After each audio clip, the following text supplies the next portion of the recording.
Maintenant, il faut comprendre, chaque fois qu'il y a une puissance de sainteté grande, Dieu a créé dans ce monde-ci le bon côté et le mauvais côté. C'est quoi l'impureté? C'est quoi le mal? C'est quand on prend un flux de Dieu et en fait, on le fait aller tordu. Je pense, j'ai une conscience que je pense. J'ai conscience que j'ai une pulsion animale. Mais plus tu te remplis de choses qui ne te remplissent pas, tu deviens vide. Tout l'édifice tient sur une base. Si la base elle est tordue, tout l'édifice s'écroule.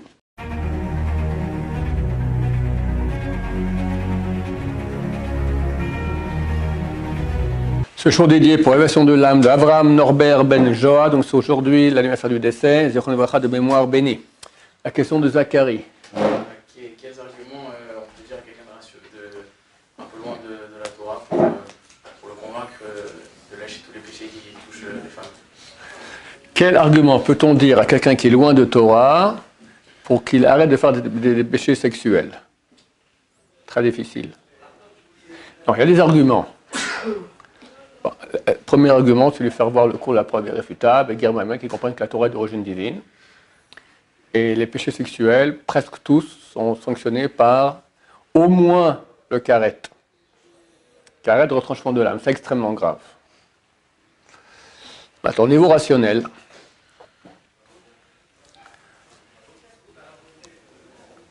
on peut expliquer ainsi. C'est vrai que la relation sexuelle, elle donne un plaisir très puissant. Ce sont des pulsions peut-être les plus fortes qu'il y a chez l'être humain, surtout une génération où il y a un yetzer, il y a un penchant sexuel, il y a une puissance comme ça chez l'être humain. Si on reste tranquille, elle reste tranquille. Et à un certain âge où, si au bout d'un moment on ne se marie pas, alors la pulsion devient de plus en plus pressante. Mais si on ne va pas exciter, on ne va pas, je ne trouve pas le mot précis, mais sensibiliser cette pulsion, elle peut rester tranquille. Mais aujourd'hui, sortir dans la rue, c'est fini. C'est déjà, je vais être méchant, mais c'est presque un film pornographique, d'accord? C'est les films pornographiques d'il y a un siècle. Au début des films, ils faisaient des trucs. Ce qu'on voit dans la rue aujourd'hui, c'est ce qu'il y avait il y a un siècle dans le début du cinéma. Et donc, surtout dans des villes, il y a certains pays où c'est beaucoup plus développé. J'ai un voisin qui est anglophone, il fait des cours un peu dans le monde entier. Alors ici à Paris, dernièrement, il m'a dit, Paris, c'est un pays les plus touchés. En Amérique, c'est beaucoup moins, il m'a dit. En Pologne, il m'a dit, il y a aussi beaucoup d'affiches dans les rues comme ça. C'est marrant, il y a des pays qui sont plus... bon, aucun arrive à la propreté qui est à Jérusalem, Baruch Hashem. Ce qui est le fruit d'une bataille terrible. Hein. Sachez que ça n'a pas été... il y avait un temps, c'était terrible. D'accord, une bataille avec la police. Les flics attendaient, les gens qui allaient la nuit, enlevaient les affiches, tout ça. C'était une vraie bataille. Baruch Hashem, le monde religieux a gagné qu'au moins Jérusalem, c'est relativement propre au niveau des affiches. Donc, ces pulsions sont très puissantes. Et ce n'est pas le raisonnement que je veux dire maintenant qui va calmer la personne. Donc, il faut qu'elle comprenne que la Torah est d'origine divine, que c'est extrêmement grave, et peut-être aussi l'explication que je vais donner maintenant va l'aider, parce qu'il n'y a pas que la punition, c'est tout, il faut expliquer le sens des choses. Pourquoi Dieu a-t-il créé une pulsion pareille? Hachem a voulu qu'il y ait une union entre l'homme et la femme, si je peux dire totale. En tout cas extrêmement puissante. Et ça passe par le plaisir charnel. Que lorsque l'homme s'unit à sa femme, le plaisir qu'on éprouve, il est tellement grand qu'on devient extrêmement attaché. L'homme, il aime avoir du plaisir, la femme aussi, donc la source du plaisir, on commence à l'aimer aussi. C'est pas que ça. C'est pas que ça. Mais ça aide beaucoup dans ce sens-là. Et ça, c'est une chose qui est extrêmement sainte et qui est extrêmement juste. Hachem a créé l'homme uni à sa femme et l'a séparé. Elle a fait un homme et une femme. Mais à la base, ils sont un. La question se pose, pourquoi Dieu les a séparés? Ils étaient très bien ensemble. Il n'y a aucun problème de Shambait. Il y a aussi les deux avaient la même belle-mère. D'habitude, c'est très dur de supporter la belle-mère, d'accord? Et il y avait la même belle-mère, donc ça va. Ma belle-mère, c'est ma mère, donc il n'y avait pas de problème. Il n'y a pas de cas où elle voulait aller chez ses parents et nous voulons aller chez mes parents. Il n'y a pas qu'elle veut à la mer, moi à la montagne. Il n'y a pas on met un rideau jaune, on met un rideau vert. D'accord? Tu es d'accord sur tout. J'aime les pâtes, j'aime pas les carottes. Tout ce que l'un voulait, l'autre voulait aussi. Shlom Bayit idéal. Hachem dit non. Il sépare. Et c'est pas qu'il sépare en deux la même personne. Il en fait deux personnes, une masculine, une féminine. Or, le masculin et le féminin n'ont rien à voir ensemble. Ça n'a rien à voir. Il y a un grand psychologue non juif dont des rabbins conseillent son livre sur le Shlom Bayit, les hommes viennent de Mars et les femmes de Vénus. C'est exactement ça. D'accord? Ça n'a rien à voir. Pourquoi il fait ça? Le verset le dit. Lotov heyot adam levado. Ce n'est pas bon que l'homme soit seul. Ça veut dire que ce n'est pas bon qu'il soit homme-femme. C'est bon qu'il soit séparé. Et nous on pose la question, pourquoi tu dis que c'est bon? Va au rabbinat, regarde les divorces déchirants qui se passent là-bas. C'est pas bon du tout. La raison est la suivante. Dieu veut que l'être humain soit parfait, le plus parfait possible, à l'image de Dieu. Dieu, il a beaucoup de qualités, dont une qui est bon. Et Dieu veut que l'homme soit bon. Ce n'est pas bon que l'homme soit seul, collé homme-femme, parce qu'il ne va jamais faire du bien. Ils s'entendent sur tout. Il n'y a pas d'effort à faire. Il va devenir un type égoïste, vivant en autarcie. Il y aura 8 milliards d'habitants. Quelqu'un va lui dire « aide-moi ». Il dit « pourquoi je vais t'aider moi ?» Il y a encore 8 milliards d'autres. Il va voir quelqu'un d'autre. Je peux vivre en égoïste total si je suis uni homme et femme. Ce n'est pas bon. Hachem veut qu'on devienne bon, il sépare. Et il crée en face de moi un être, ma femme, et moi pour ma femme, donc le conjoint, qui a besoin de mon amour. À un point énorme. Et Dieu ordonne, Vavta, Leracha, Kamora, tu aimeras ton prochain comme toi-même, c'est une mitzvah. Rabbi Akiva a dit, c'est la loi générale de toute la Torah. Donc c'est pas une petite mitzvah, c'est énorme. Maintenant, c'est qui mon prochain? Alors c'est tout le monde. Mais c'est clair que mon proche le plus proche, j'ai une plus grande mitzvah de l'aimer que le proche qui est un peu le prochain qui est plus éloigné. D'accord? Le plus proche, c'est mon conjoint. Dans cette mesure, la relation sexuelle, elle a un rôle à jouer. Maintenant, ça s'appelle la sainteté, et c'est la plus grande sainteté qu'il puisse y avoir. À ce moment-là, il y a une sainteté signifie quand tu vas dans le sens de Dieu. Dieu, il est un. Et quand tu t'unis avec ta femme, tu amènes la présence de Dieu dans le couple. Ça devient un, ça s'appelle Kadosh, ça devient le saint des saints. Rabbi Akiva a dit, si tous les livres sont saints, le Cantique des Cantiques, c'est saint des saints. C'est l'histoire d'amour, voire érotique. Saint des saints! Maintenant, il faut comprendre, chaque fois qu'il y a une puissance de sainteté grande, Dieu a créé dans ce monde-ci le bon côté et le mauvais côté. Il veut qu'un libre arbitre. Plus tu as un potentiel de grandeur dans la sainteté, dans le juste, dans le bien, de la proximité de Dieu, plus tu as un potentiel de raté, de mal dans ce même domaine. Pour cela que le mal le plus grave qu'il y a, on peut dire, c'est la débauche sexuelle. Et on voit qu'aujourd'hui, le mal se déchaîne, pas dans l'idolâtrie, pas dans venons mangeons tous du porc. Un peu, maintenant ils ont essayé de mettre des grillons, des insectes dans le pain, d'accord? C'est aussi un truc très très bizarre, j'arrive pas à comprendre encore la logique des choses, d'accord? Mais néanmoins, si le mal se déchaîne dans le monde, c'est assurément, presque exclusivement, en ce qui concerne la débauche sexuelle. Parce que c'est là qu'on touche le saint des saints de Dieu mondial. Hachem, il a créé ça. Dans quel but? Dans un but d'union, de compréhension, d'amour, de paix, de bonheur. Est-ce qu'il y a un bonheur plus grand que l'unité qu'il y a entre un homme et une femme quand ils sont unis, quand ils s'aiment? Il n'y a pas. Il n'y a pas. C'est vraiment un cadeau de Dieu extraordinaire. Un cadeau de Dieu. Et la relation fait part de ce cadeau aussi. Qu'on peut s'unir, être heureux avec sa femme, c'est fantastique. Quelqu'un qui prend ça, et au lieu que ça devienne un acte de don, un acte d'amour, un acte d'union, ça devient un acte égoïste. Quelqu'un qui se débauche sexuellement, il pense à l'autre, il ne pense pas à l'autre, il pense à lui-même. Plus de plaisir, et ça sera il va prendre le sens de cette chose-là et complètement le fourvoyer, mettre dans une voie qui est fausse. Et ça s'appelle la Touma. Quand on parle de Tahara, de pureté et d'impureté, c'est quoi l'impureté? C'est quoi le mal? C'est quand on prend un flux de Dieu et en fait, on le fait aller tordu. Regardez qu'en hébreu, pas en hébreu, excusez-moi, la langue sainte par laquelle la Torah a été écrite, l'hébreu moderne, c'est à 98% cela, mais il y a beaucoup d'apports modernes, d'accord?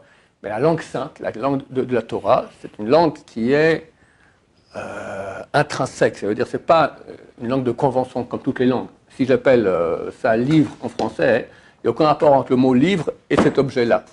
Dans le jargon des linguistes, ça s'appelle qu'il n'y a pas de relation intrinsèque entre le signifiant et le signifié. Le signifiant, c'est le mot que j'utilise, le signifié, c'est l'objet que je veux signifier. D'accord? En hébreu, ce n'est pas le cas. Chaque mot en hébreu, en langue sainte, il exprime par son nom l'objet. J'ai fait un cours entier il y a une vingtaine d'années là-dessus, vous pouvez le voir, ça s'appelle quelle langue Dieu parle-t-il? Extraordinaire, c'est très très beau, une démonstration par A plus B qu'effectivement en hébreu, les mots expriment l'objet. Là aussi, quand on parle maintenant de tum'a, de mal, comment est-ce qu'on appelle quelqu'un qui fait le mal? Un rachat, un mécréant. On sait qu'il y a 10 sphères, c'est les 10 sphères par lesquelles Dieu amène le flux sur terre. 10 se dit en hébreu Eser, les lettres Ain, Shin, Resh. Tu lis à l'envers, ça veut, comment tu lis? Rachat. C'est quoi rachat? Celui qui va inverser le flux qu'Hachem amène. Quand Hachem a amené la réalité d'une relation sexuelle dans le monde, c'est un flux de lumière, d'union, de sainteté, de saint des saints, dit Rabbi Akiva. Et toi, tu penses qu'à toi, tu fais ça de façon débauchée, tu as inversé. Dans ces 10 sphères, tu as le niveau le plus haut, c'est la couronne, le keter, c'est la sphère la plus haute. Quand quelqu'un il inverse le keter, il fait tordu au niveau le plus grave, le keter le plus haut, ça fait karet. C'est quoi karet? Retranchement de l'âme. Qu'est-ce qu'on a encore? Il fait un péché. Péché, c'est un des mots français qui vient de l'hébreu. J'ai un autre cours qui s'appelle Les Français parlent l'hébreu. D'accord? Ces deux cours. Je suis là-bas des dizaines de mots français qui sont hébreux. Et j'ai chez moi, de l'époque de mes études, encore un dictionnaire étymologique. Alors, des fois, ils te mettent l'origine latine, des fois origine grecque, et quand c'est origine juive, parce que nous, on parle l'hébreu, pour moi, c'est un mot en hébreu, comme le mot péché, par exemple, c'est du mot pécha. C'est pas trop dur de faire lire la liaison entre péché et pécha. Ils écrivent là-bas origine inconnue. Ils n'ont pas fait des études d'hébreu, d'accord? Ils ont du latin, du grec classique. L'hébreu, ils ne connaissent pas. On n'existe pas, d'accord, sur la carte. Alors que des centaines de mots en français proviennent de l'hébreu. Alors le mot péché en français vient du mot pécha en hébreu. C'est quoi pécha? On parle maintenant d'un flux de lumière qui descend du ciel. Comment est-ce qu'on dit flux en hébreu? Shefa. Tu inverses les lettres. Lui, il a inversé. Le flux, il a fait des flux, d'accord? Il a fait cluf, d'accord? Espèce de cluf, d'accord? Xluf, il faut le dire. Espèce de xluf. On peut le dire ça à ton copain débauché. Espèce de xluf. D'accord? Tu prends le flux, tu le mets à l'envers. Et ça s'appelle rater. Et il n'y a pas pire dans la vie que de rater. Rater, c'est quoi? C'est quand tu avais un potentiel de vie, de réussite, d'être, et tu le rates complètement. Pourquoi? C'est ça qu'il faut préciser. Pour une pulsion, comme lui le fait, animale. Tu as déjà vu une fois une chienne en rut, des périodes où la chienne elle est en rut. Alors, mon cousin, il avait une chienne comme ça. Elle courait dans la rue. Tu avais 10 chiens qui couraient derrière. Ça s'appelle une boîte. C'est aller en boîte. C'est exactement ça. Puis tu as une blonde mignonne qui rentre. C'est exactement ça. Non, mais c'est complètement dingue. C'est complètement dingue, ça va. T'es pas un chien. T'expliques à ton copain, d'accord, t'es pas plus qu'un chien. Si Hachem t'avait créé chien, ben, tu n'as pas besoin d'une âme qui te fait penser. Tu as une conscience de toi. Le chien n'a pas de conscience de lui. Il est ce qu'il est. Nous, on peut fermer les yeux et dire « je pense ». Je pense, j'ai une conscience que je pense. J'ai conscience que j'ai une pulsion animale. J'ai conscience que je suis. L'animal, il n'a pas ça. J'ai déjà dit, je répète, je suis convaincu que si on fait une étude sociologique entre les chiens et les êtres humains, on verra que les chiens sont bien plus heureux que les êtres humains. J'ai aucun doute là-dessus. Alors, si tu me dis maintenant que le but de l'être humain, c'est vivre comme un chien, c'est quoi? Sexe, nourriture, bagarre, agressivité, d'accord, il s'est aboyer, il s'est mordre, etc. Dormir.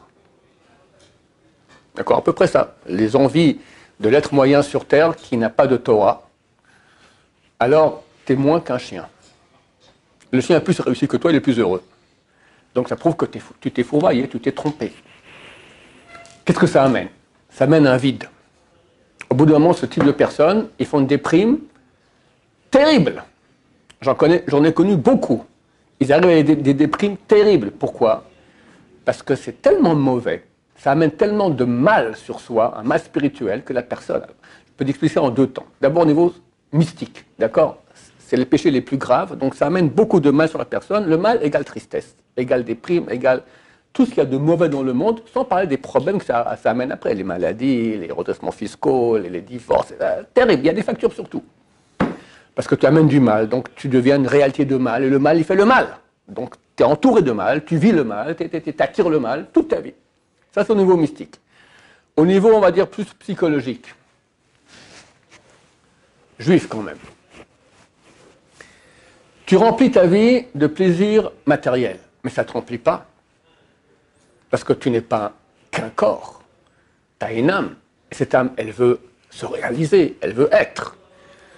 Alors, tu sens que tu as un manque de vie, mais vu que personne n'a été suffisamment intelligent, toi tu n'as pas été intelligent pour aller sur Internet et voir des cours intelligents qui te disent maintenant dans quelle direction aller pour remplir ton âme, tu veux te remplir, tu ne sais pas qu'on peut remplir l'âme, donc tu remplis le corps.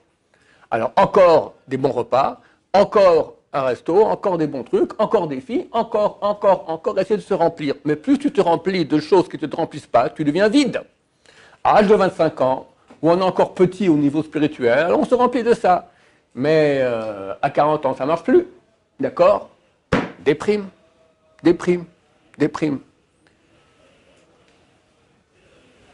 Ensuite, un mariable. Quelqu'un qui a utilisé le sexe de façon tellement tordue, quand il se marie, il devient tout à coup un tzaddik, il est capable maintenant d'être en relation de construction et de don avec sa femme, impossible. Donc il voudra importer cela dans son mariage, et ça ne marche pas. Et ça fait des problèmes terribles, parce que tu as tellement tordu cette fonction que tu as en toi, et tu as tellement rendu tordu, il n'y a pas d'autre mot, que même maintenant quand tu veux l'utiliser en bien, ça ne marche pas. Ou tu auras moins de plaisir, parce que c'est dans la sainteté, et puis toi tu es habitué à la façon la plus animale qu'il puisse y avoir. Ou tu n'arrives pas à le faire en tant que don, parce que ça a toujours été pour prendre, et jouir, et c'est tout, et l'autre n'existe pas. Et tu arrives à et j'ai des gens qui m'ont écrit, d'accord, qui ont une insatisfaction totale, ou presque totale. En tout cas, ils ne sont pas capables de créer suffisamment bien une relation dans le couple. Alors, je ne dis pas que tout ce que je dis n'est pas forcément irréversible, mais il faut beaucoup de travail pour réparer. C'est ça le travail de la tchouva. Quelqu'un qui fait tchouva, il a entre autres allé à corriger cette partie qui est, dans la Kabbalah, on appelle l'organe sexuel yesod. Les 10 sphères qu'il y a correspondent à l'œuvre humaine. Nous sommes créés à l'image de Dieu. C'est quoi cette image de Dieu? Dieu n'a pas d'image. C'est l'édifice spirituel par lequel Dieu agit dans ce monde. C'est 10 sphères. L'avant-dernière s'appelle Yesod, correspond à l'organe sexuel. Ça correspond, toutes ces sphères, d'accord, correspondent à l'homme. Il y a les 3 premières qui correspondent aux 3 cerveaux.